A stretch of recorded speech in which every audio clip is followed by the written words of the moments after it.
Hi guys, ಕೊಡವರೆ ಚಾನಲ್ಗೆ ನಿಮಗೆ ಸ್ವಾಗತ. ನನ್ನ ಚಾನಲ್ ನಿಮ್ಗೆ ಇಷ್ಟ ಆದರೆ ಲೈಕ್ ಮಾಡಿ, ಶೇರ್ ಮಾಡಿ, ಸಬ್ಸ್ಕ್ರೈಬ್ ಮಾಡಿ. ಗಾಯ್ಸ್, ನಾವು ಇವತ್ತು ಬೆಂಬಳೆ ಮೀನ್ಸ್ ಬಿದಿರು ಕಟ್ ಮಾಡುವ ಬನ್ನಿ.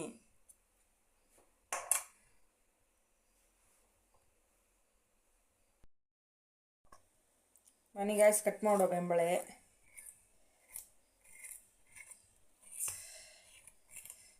ನಮ್ಮ ತೋಟದಲ್ಲಿ ಸಿಕ್ಕಿತು.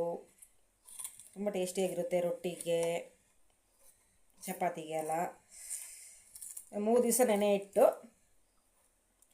ಆಮೇಲೆ ಸಾರು ಮಾಡಿ. ಡೈಲಿ ನೀರು ಚೇಂಜ್ ಮಾಡಬೇಕು. ತುಂಬ ಚೆನ್ನಾಗಿರುತ್ತೆ ಗಾಯ್ಸ್, ಇದನ್ನ ಮಾಡಿ. ಗಾಯ್ಸ್, ನನ್ನ ಬೆಂಬಳೆ ಕಟ್ಟಾಗಿದೆ. ಬೆಂಬಳೆ ಇಷ್ಟ ಆದರೆ ಲೈಕ್ ಮಾಡಿ, ಶೇರ್ ಮಾಡಿ, ಸಬ್ಸ್ಕ್ರೈಬ್ ಮಾಡಿ. Thank you.